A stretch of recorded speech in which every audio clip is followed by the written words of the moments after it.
Saudara, puluhan anak panti asuhan di Tangerang, Banten jadi korban pelecehan seksual oleh pemilik dan pengasuhnya. Mirisnya, panti asuhan itu sudah beroperasi selama 20 tahun tanpa izin pendirian yayasan.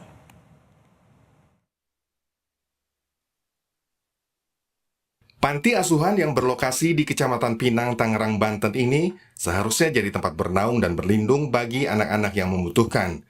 Namun miris, diduga di tempat ini justru dijadikan lokasi pelecehan seksual oleh pemilik dan pengurus panti asuhan. Polisi menyebut 3 orang ditetapkan sebagai tersangka atas kasus dugaan pelecehan seksual di panti asuhan ini. 3 orang itu adalah pemilik dan pengurus panti asuhan.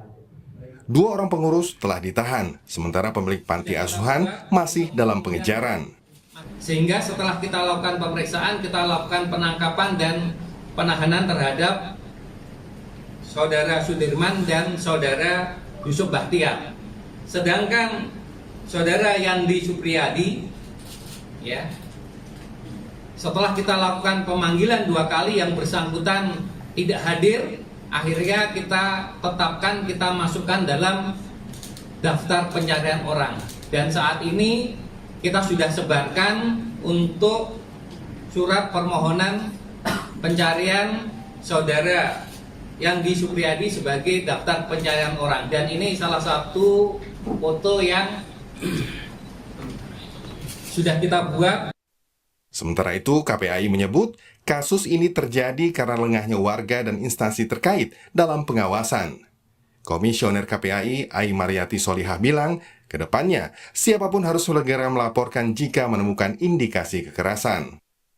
Di dalam regulasi, baik di dalam evaluasinya, karena lembaga layanan pengasuhan salah satunya ada di bawah binaannya Kementerian Sosial. Ke depan lembaga kesejahteraan sosial, kemudian dengan lembaga layanan pengasuhannya ini harus betul-betul ditetapkan standar kelembagaannya, kemudian standar itu bisa diikuti baik oleh lembaga layanan pengasuhan yang diselenggarakan oleh pemerintah maupun oleh masyarakat.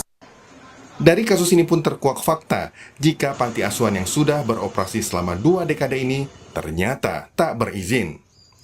Terkait hal ini, Menteri Sosial Saifullah Yusuf yang datang ke lokasi kejadian berjanji akan menambah syarat pendirian panti asuhan, diantaranya izin dari warga. Juga merasa kecewa bahwa anak-anak kita yang semestinya akan menjadi bagian dari masa depan kita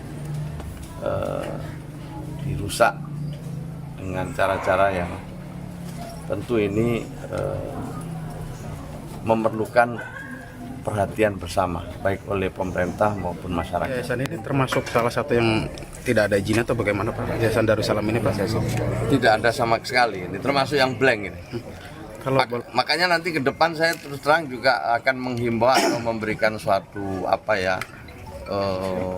persyaratan gitu dalam rangka mendirikan panti asuhan harus mendapatkan persetujuan dari warga sekitar. Berdasarkan data Kementerian Pemberdayaan Perempuan dan Perlindungan Anak menyebut terjadi peningkatan kasus kekerasan terhadap anak. Di tahun 2021 terdapat 15.914 kasus. Sementara di tahun 2022 dan 2023 terdapat 17.640 kasus dan 20.220 kasus. Sementara hingga September 2024 terjadi 13.439 kasus.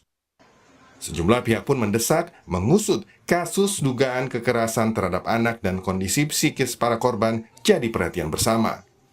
Jangan sampai kejadian pilu yang menimpa para korban merusak masa depan mereka.